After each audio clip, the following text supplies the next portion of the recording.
तफ़सीली ख़बरुनि में सबका पहिरियां ख़बर शेख नालो चनाब दरिया जे वहकिरे में ओचितो तब्दीली नाक़ाबिले क़बूल है। पढ़ी खाते जे तर्जमान जो इहो चवणु आहे आलमी बिरादरी के भारत के सेंतास मुआहदे भंकड़ी जो नोटिस वठणु घुरिजे।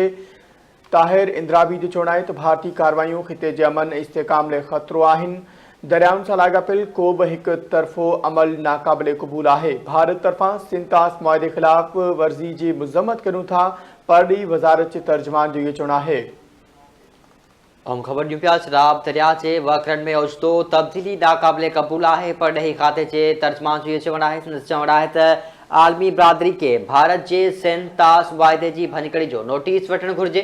ताहिर इंद्राबी जो चवणु आहे त भारतीय कार्रवाइयूं ख़िते जे अमन इस्तेहकाम लाइ ख़तरो आहिनि। दरियाउनि सां लाॻापियल को बि हिकु तरफ़ो अमल नाक़ाबिले क़बूल है। भारत तरफ़ां सेंतास मुआहदे ख़िलाफ़ वर्ज़ी की मज़म्मत करियूं था। अहिड़ो चवणु आहे परॾेही वज़ारत जे तर्जमान जो। चवणु आहे त पाकिस्तान के भारत के बिना नोटिस के पानी छॾण ते सख्त ख़दशा आहिनि। भारत में अक़लियती सां गैर इंसानी सलूक कयो पियो वञे। भारतीय हुकूमत अक़लियतनि जे हक़नि मज़हबी आज़ादी ऐं तहफ़ुज़ के यकीनी बणाए।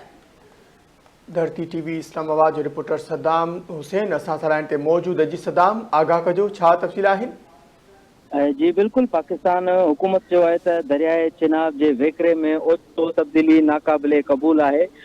आलमी बिरादरी इन जो नोटिस वठे जो ही भारत तरफा जो ही कम कयो थो वञे पियो इहो गैर कानूनी है। वज़ारत ख़ारजा जे तर्जमान ताहिर हुसैन इंद्राबी चयो आहे त भारतीय क़दमनि सां इलाक़ाई अमन ऐं इस्तेहकाम ते ख़तरो आहे ऐं दरियाहनि बाबति का बि हिकु तरफ़ी कार्रवाई क़बूल न कई वेंदी।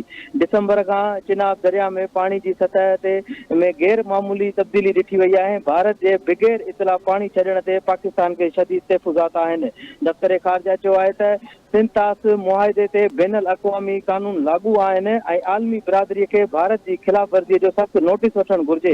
इन सां गॾु भारतीय रियासत बहार जे वज़ीर आला पारां मुस्लिम ख़ातून डॉक्टर सां जेका बदसलूकी कई वई उन जी भी सख़्त अल्फाज़नि में मज़म्मत कई वई आहे। चयो वियो आहे त भारत में अक़लियतनि खे नारवा सलूक जो सामनो आहे ऐं हुकूमत के अक़लियतनि जे हक़नि ऐं मज़हबी आज़ादी जो तहफ़ुज़ यकीनी बणाइणु घुरिजे।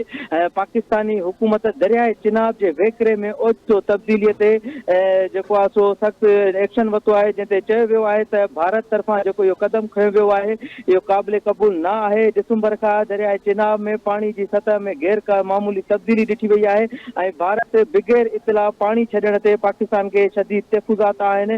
इन सां गॾु तर्जुमान इहो भी चयो त सेंतास मुआहदे ते बैनुल अक़वामी कानून लागू आहिनि ऐं आलमी बिरादरी के भारत की खिलाफ़ वर्ज़ी जो नोटिस वठणु घुरिजे। जी सद्दाम, मेहरबानी आगाह करण लाइ।